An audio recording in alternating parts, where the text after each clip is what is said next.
Buen día muchachos, el día de hoy les habla Jessica Hernández y vamos a tener una sesión sobre física 3. En esta sesión vamos a aprovechar este tiempo que tenemos para hacer un resumen y vamos a tratar de abordar de manera general los temas que se han visto tocando qué son las ondas, su concepto, las clasificaciones que tenemos, algunas características y propiedades y finalizaremos con un ejercicio que, que engloba todas o por lo menos la mayoría de las ecuaciones que se trabajan con estos temas. Recuerden que cualquier inquietud que tengan, ejercicio o si hay algún tema que deseen que nosotros abordemos y hagamos un video o un directo para ustedes explicando las cosas con mayor claridad, nos pueden enviar sus preguntas por el chat de las transmisiones que se realizan en el canal. También nos pueden dejar sus comentarios en los videos o en el formulario de Google, cuyo enlace encuentran en la descripción de este video. Entonces, daremos comienzo. Las ondas. Nosotros escuchamos hablar de ondas y es lo normal, ya que todo nuestro entorno está, todo está comprendido de ondas, todo está compuesto de ondas, ¿sí? En nuestro entorno. Tenemos muchas cosas con las cuales familiarizarnos con este tema, ya que unos ejemplos serían la perturbación de una superficie líquida, ¿sí? Como se muestra en el GIF del medio en la parte superior. Nosotros tenemos, digamos, un estanque de agua y este está en equilibrio, ¿sí? Esto quiere decir que no está perturbado, está tranquilo, está quieto. Y nosotros arrojamos una roca a dicho estanque. Entonces esto va a generar una perturbación y dicha perturbación va a propagar ondas a lo largo de la superficie del estanque. Otro ejemplo de ondas sería cuando hablamos o cuando escuchamos música. Estas son las ondas sonoras, ¿sí? A diario convivimos con este tipo de ondas e interactuamos con estas. Y otra forma de verlas es a través de sismos o cuando, bueno, ocurren los terremotos. Esto se genera debido al movimiento de las placas tectónicas y la propagación de la onda que se produce con esa perturbación es lo que desafortunadamente produce las catástrofes en las construcciones que tenemos. Entonces, estos son algunos de los ejemplos que nosotros encontramos eh, en nuestro entorno. Hay otro tipo, con las cuales casi no se está familiarizado. Muchas personas no los conocen, pero fue una gran noticia su descubrimiento, su comprobación. Y estas corresponden a las que se muestran en la parte inferior, ¿sí? Las ondas gravitacionales. Estas son una perturbación o deformación de la geometría del espacio-tiempo, ¿sí? Entonces, no son muy conocidas por todas las personas, muchos no las conocen o no han oído ni siquiera su nombre, pero bueno, todo nuestro entorno está compuesto de ondas, ¿sí?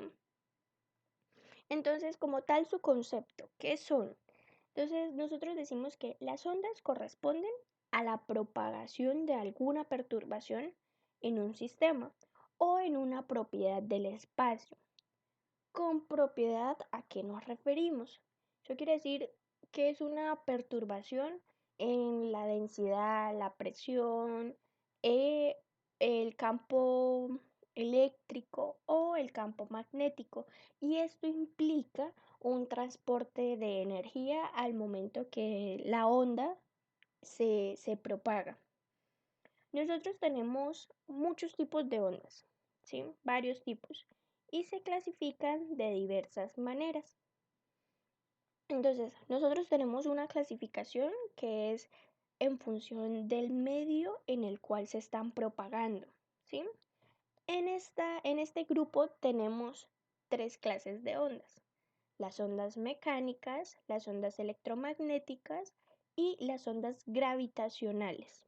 Entonces, las ondas mecánicas necesitan de un medio para propagarse, siendo este medio un líquido, un sólido o un gas.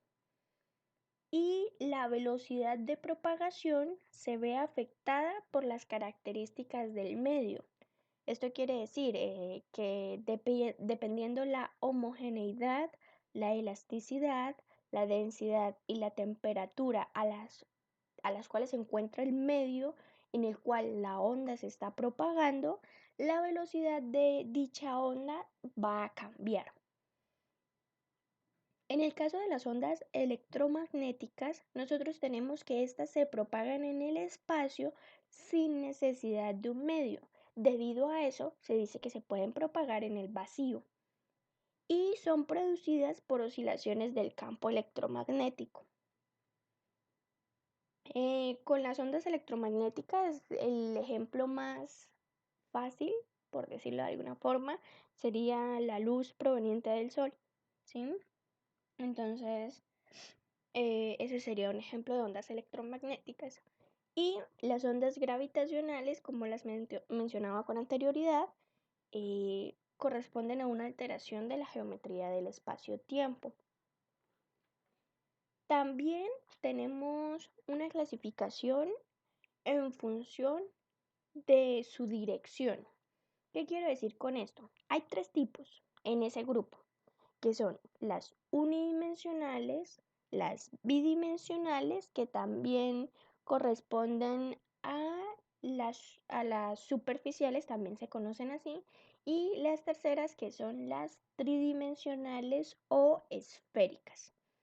Un ejemplo, pues para hacernos una idea, para que todo quede más claro, un ejemplo de una onda que se clasifica como unidimensional sería una onda que se propaga en una cuerda, ¿sí? Por ejemplo, una guitarra, y nosotros tocamos una cuerda. Esa onda corresponde a una onda unidimensional. Ahora, la onda que mencionábamos del estanque, digamos la del GIF del medio, que es un estanque perturbado por una gota que cae. Estas ondas que se generan en el entorno corresponden a ondas bidimensionales o, bueno, superficiales, ya que se propagan a lo largo de la superficie del líquido. Y las terceras, las tridimensionales o esféricas, eh, abarcan todo el volumen, ¿sí? Un ejemplo de estas serían las ondas de sonido, ¿sí? Las ondas de sonido son esféricas, abarcan todo el volumen, se propagan a lo largo de todo el volumen. Otro grupo de clasificación son dependiendo del movimiento de sus partículas, ¿sí? Entonces, en estas nosotros tenemos dos tipos: las ondas transversales y las ondas longitudinales. Las transversales es cuando las partículas se mueven de manera perpendicular a la dirección del movimiento, ¿sí? De la propagación. Y las ondas longitudinales se mueven en la misma dirección de la propagación. ¿Esto qué quiere decir? Con partículas me refiero a las partículas que componen el material donde se está propagando la onda. Entonces, en el caso de las ondas transversales, nosotros vemos que la partícula que está acá se mueve hacia arriba y hacia abajo, ¿sí? Y la dirección de propagación es de izquierda a derecha. Aquí igualmente es de izquierda a derecha, pero vemos que las partículas del material lo que hacen es un movimiento en la misma dirección, es paralelo a la dirección de movimiento, es así, es como si nosotros tuviésemos un resorte y lo elongáramos o lo comprimiéramos y luego lo soltamos, ¿sí? El movimiento de las partículas es paralelo a la dirección de propagación de la onda, como se ve acá. Y aquí en este caso es como si en lugar de comprimirlo o elongarlo, lo tomáramos de un extremo y ejerciéramos un movimiento hacia arriba y hacia abajo. Dicha onda se va a propagar a lo largo de todo el resorte y generará una onda transversal. Y otra clasificación es en función de su periodicidad. En este caso tenemos las ondas periódicas y las no periódicas. Es sencillo en el sentido que si la perturbación es repetitiva y ocurre cada cierto tiempo, entonces va a ser una onda periódica, pero digamos, si no ocurre de manera repetida o si cada que ocurre el intervalo de tiempo no es el mismo y genera ondas diferentes, entonces va a ser una onda no periódica. Algunos de los elementos de las ondas, ¿sí? Vamos a mencionar los elementos que componen una onda. Aquí nosotros tenemos una onda que se compone de, bueno, la amplitud, que la estamos mencionando acá, normalmente se denota por una A. Esta amplitud representa la distancia vertical entre una cresta y el punto medio o la línea de equilibrio de la onda. Ustedes dirán, bueno, pero no me han dicho que es una cresta. Entonces, empecemos por eso. Nosotros tenemos esta línea, me corresponde al equilibrio, ¿sí? Esa es mi línea medio de la onda, ¿sí? Tenemos unas protuberancias, por llamarlo de alguna forma, unas montañitas hacia arriba y otras hacia abajo. Entonces, estas que están por la parte superior de mi línea de equilibrio o mi línea del medio corresponden a las crestas. Esta parte de la cresta acá me representa el punto de máxima elongación o máxima amplitud, ¿sí? Entonces nosotros tenemos que en este punto la onda va a tener esta amplitud, pero la máxima amplitud va a ser acá, en la cresta, ¿sí? Eso así la llamamos si la montañita, por llamarla así, está en la parte superior de la línea de equilibrio. Si por el contrario nos referimos a la parte de abajo, encontramos que el punto se llama valle y corresponde al punto más bajo de una onda, que es aquí. Este sería el valle. Entonces ya tenemos cresta, ya tenemos valle, la línea de equilibrio. Y ahora sí, la amplitud corresponde a la distancia vertical entre el punto medio y una cresta, el punto máximo. El periodo, ¿sí? ¿Qué quiere decir el periodo? Normalmente lo denotamos con la letra mayúscula T y esto me representa el tiempo que tarda en describir una oscilación completa, ¿sí? ¿Cuánto tarda mi onda de ir desde este punto hasta este punto? Eso me corresponde a una oscilación completa.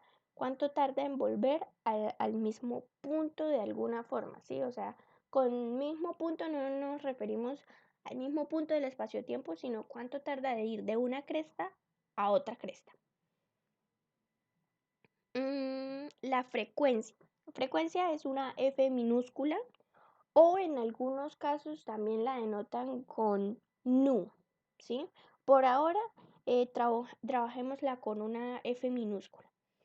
Esta frecuencia lo que me quiere decir es el número de veces que se repite la vibración por unidad de tiempo, ¿sí? Entonces, bueno, ese está claro.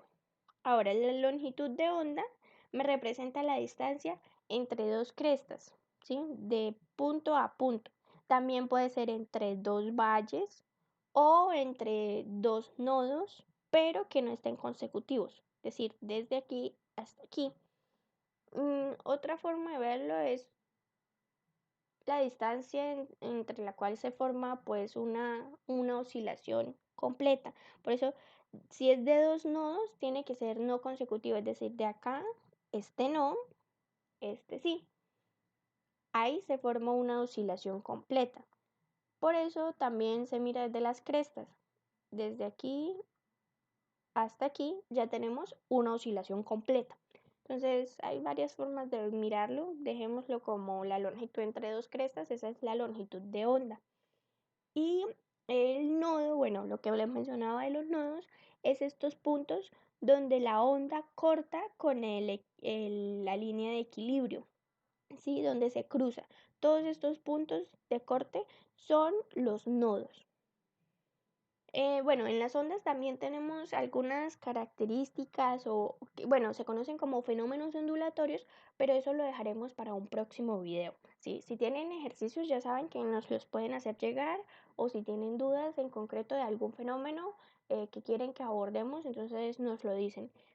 Por lo pronto solo los voy a mencionar. Entonces nosotros tenemos que en las ondas se puede experimentar el fenómeno de difracción, el efecto Doppler, la interferencia, la reflexión, la refracción, las ondas de choque. Entonces, si tienen ejercicios que no hayan podido solucionar de estos temas o si tienen dudas o una pregunta en concreto, ya saben que nos la pueden enviar. Entonces, nosotros ya tenemos una descripción gráfica de una onda con sus partes, ya estamos relacionados y familiarizados con ondas en nuestro entorno, pero ahora queremos una descripción matemática para las ondas, ¿sí? Se me olvidaba. Bueno, la V denota la velocidad de propagación, que es la velocidad con la cual la onda se está propagando, ¿sí? Entonces, bueno, nosotros tenemos la siguiente expresión matemática para denotar mi función de onda. Así es que lo llamamos. La expresión matemática de una onda se conoce como la función de onda. En este caso nosotros estamos trabajando ondas transversales periódicas. Entonces, nuestra función de onda la denotamos en términos de la amplitud, un coseno, X me representa el punto donde yo voy a evaluar la onda, en qué punto del X del espacio, lambda, la longitud de onda, T, el tiempo y T mayúscula, periodo. Esta me representa una onda senoidal que se mueve en la dirección más X, la parte positiva de la X. Si nosotros tenemos en cuenta la relación con el número de onda, nosotros encontramos, con el número de onda y con la frecuencia angular, nosotros encontramos otra expresión que es equivalente, que es esta de acá abajo, ¿sí? Es la misma onda senoidal que se mueve en la parte positiva de las X, solo que ahora no está en términos de la longitud de onda y del periodo, sino que está en términos del número de onda y de la frecuencia angular. Entonces, a continuación, vamos a abordar un ejercicio que comprende todos estos términos y las ecuaciones que nos se mostraron acá, pero que ustedes ya han estudiado, entonces las vamos a trabajar directamente y a medida que vamos resolviendo el ejercicio, se los iré explicando. Entonces, el ejemplo trata de una onda en un tendedero, ¿sí? Un tendedero es, bueno, donde se extiende la ropa, ¿sí? Entonces tenemos el primo Morton está jugando con la cuerda para tender. Entonces él desata un extremo, tensa la cuerda y mueve el extremo hacia arriba y hacia abajo, ¿sí? Recordemos que eso corresponde a una onda transversal. Entonces mueve el extremo hacia arriba y hacia abajo senoidalmente con una frecuencia de 2 Hz y una amplitud de 0.075 metros. La rapidez de onda, es decir, la velocidad, corresponde a 12 metros sobre segundo. Nos dicen que en t igual a 0 el extremo tiene desplazamiento positivo máximo. Ya vamos a mirar qué nos quiere decir esto con una gráfica. Y está en reposo instantáneamente, ¿sí? Entonces en T0 tenemos desplazamiento positivo máximo y reposo instantáneo. Suponga que ninguna onda rebota del extremo lejano para complicar el patrón. Es decir, este es el ejemplo más sencillo. No, la onda muere en el otro extremo donde está fijo en el tendedero, porque podemos tener un efecto de rebote donde la onda choca con el extremo y rebota, y esta va a interferir con la onda que está yendo, ya que va a ser dirección contraria, y esto pues complicaría un poco el ejercicio. Entonces se va a suponer que la onda no rebota.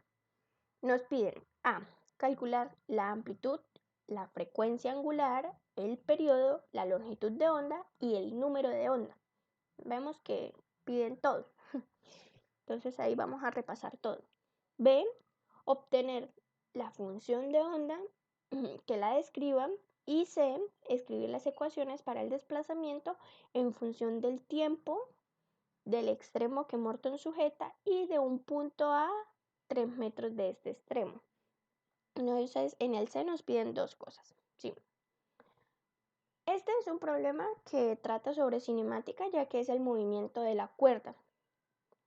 Y bueno, ya que Morton está moviendo la mano de manera senoidal, produce una onda senoidal que se está propagando a lo largo de la cuerda, una onda transversal. Entonces vamos a preguntarnos cuáles son las incógnitas que nos deja el ejercicio, qué es lo que debemos encontrar. En el ítem A ya sabemos que debemos encontrar la amplitud, la frecuencia angular, el periodo, la longitud de onda y el número de onda. Para los ítems B y C debemos encontrar las expresiones de desplazamiento. En el ítem B debemos encontrar la general, la expresión de desplazamiento general. En el C, esa expresión que encontremos en el ítem B la debemos evaluar en x0, que es donde Morton se encuentra, y en x igual a 3 metros, que es lo que nos enuncia el ejercicio, que es la segunda distancia donde debemos evaluarlo.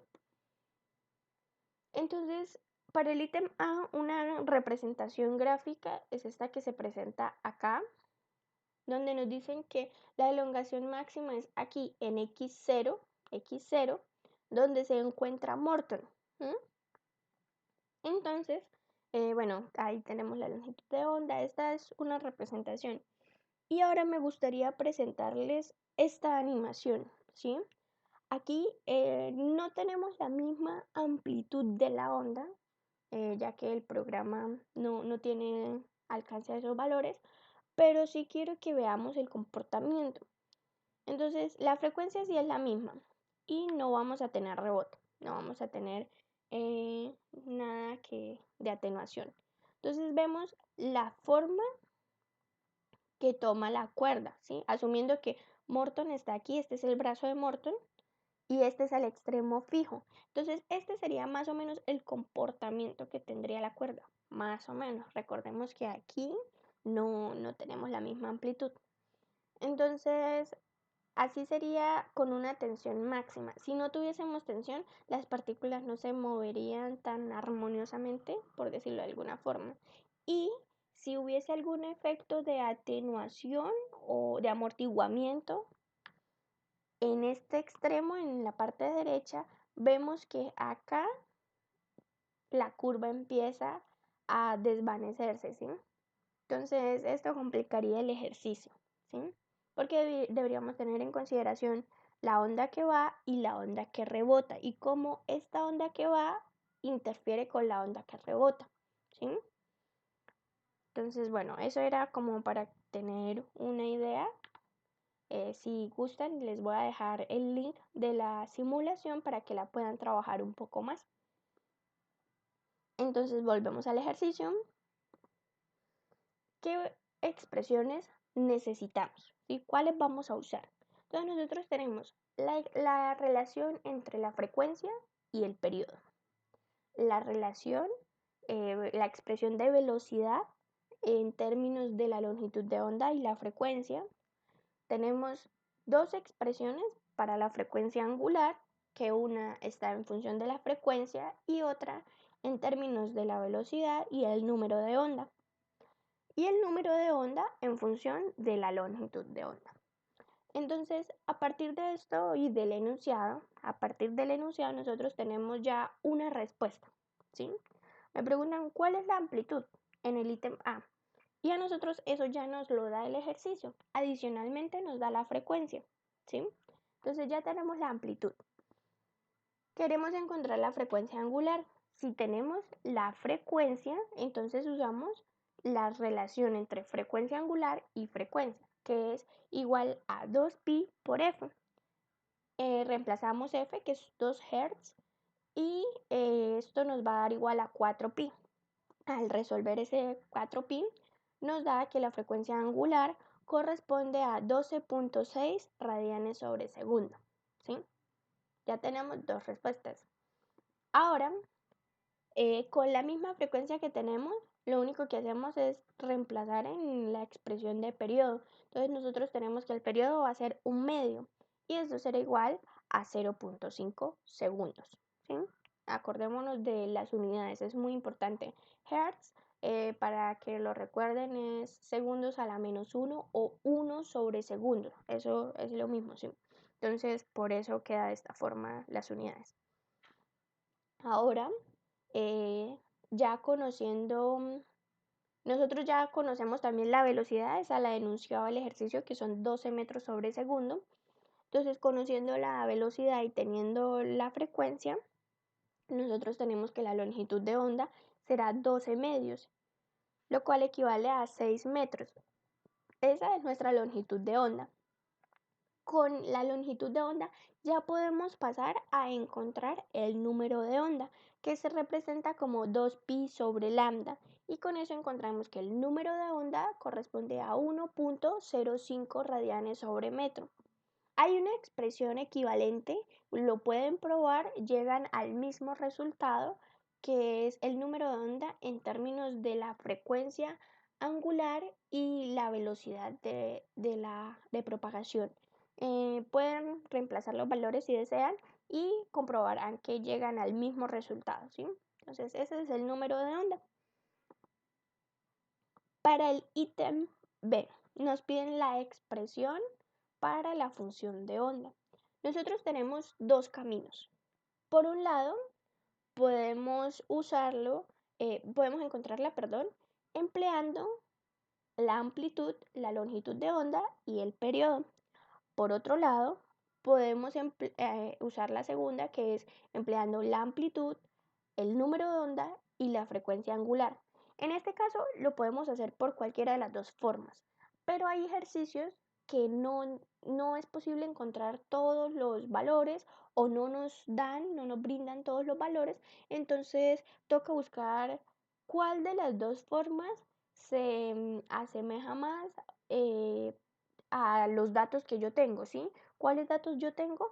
Entonces, ¿de qué forma puedo encontrar esta función de onda según lo que yo poseo? Entonces, a partir de la parte izquierda de la primera forma, reemplazamos la amplitud, la longitud de onda y el periodo. Recordemos que todo esto está dentro del coseno, ¿sí? Todo está dentro del coseno.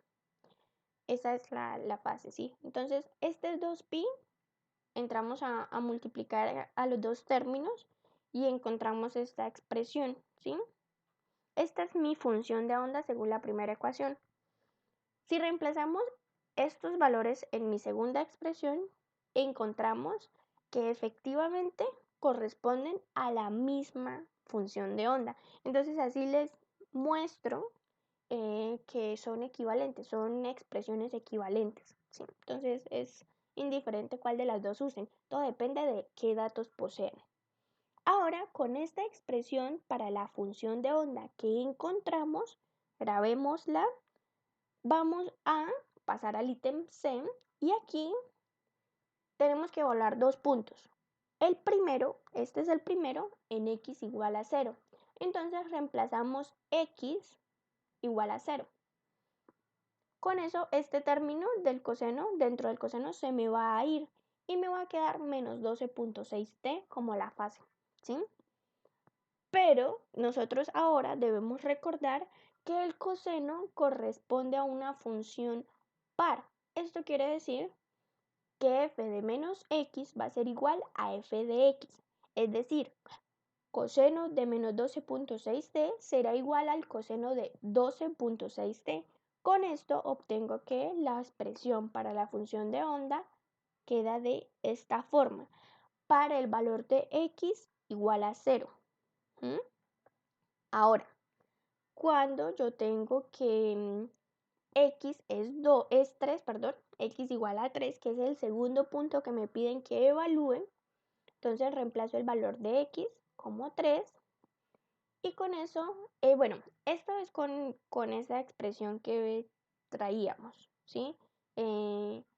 Pero recordemos que hay dos formas de representar la función de onda, ¿sí? Entonces, en este caso, voy a usar la primera, porque esta es la segunda. Esta es la primera forma. Y de ambas formas van a llegar a lo mismo. Lo que pasa es que me parece que con esta es mucho más fácil visualizar la simplificación, ¿sí? Entonces, por eso lo haré de esta forma. Pero pueden probar con esta y de igual forma van a llegar a lo mismo. Entonces, nosotros pasamos este 2pi, lo multiplicamos con cada uno de los términos dentro del paréntesis. Y nos queda pi como primer término. Y aquí me queda menos 12.6t, ¿sí? Este no cambia, ya se dan cuenta. Aquí es esto lo hice más que todo por este primer término para que vean que queda pi de una forma más clara. Acá pueden multiplicar y se aproxima igualmente a pi también. Entonces, acá nosotros lo que hacemos es aplicar la propiedad de el coseno de dos ángulos, ¿sí? La suma o resta de dos ángulos. Entonces, nosotros, ¿qué nos dice esa propiedad? Que este coseno se puede escribir como el producto del coseno del primer ángulo por el coseno del segundo ángulo más el seno del primer ángulo por el seno del segundo. Recuerden que si aquí los ángulos se están restando, aquí los ángulos, los productos se suman y si acá fuese suma, acá sería resta, ¿sí? Entonces, bueno, tenemos eso. Nosotros tenemos por la ecuación, la gráfica del coseno, o pues ya sabiendo los valores, el coseno de pi me da menos 1 y el seno de pi me da 0, es decir, este segundo término se me va. Y este coseno de pi me da menos 1 multiplicado por este coseno, entonces me queda que esta expresión es menos coseno de 12.6t. Reemplazando esto en esta parte, yo obtengo que la expresión para la función de onda en x igual a 3 es de esta forma, ¿sí? Entonces, muchachos, esto es todo por hoy. Recuerden los horarios de tutorías, asistir a las transmisiones, pueden hacernos llegar sus preguntas, bien sea en los chats durante las transmisiones, en los comentarios de los videos o en el formulario de Google Forms, ¿sí? Entonces ya saben muchachos, aquí estamos para ayudarlos y orientarlos. Muchos éxitos.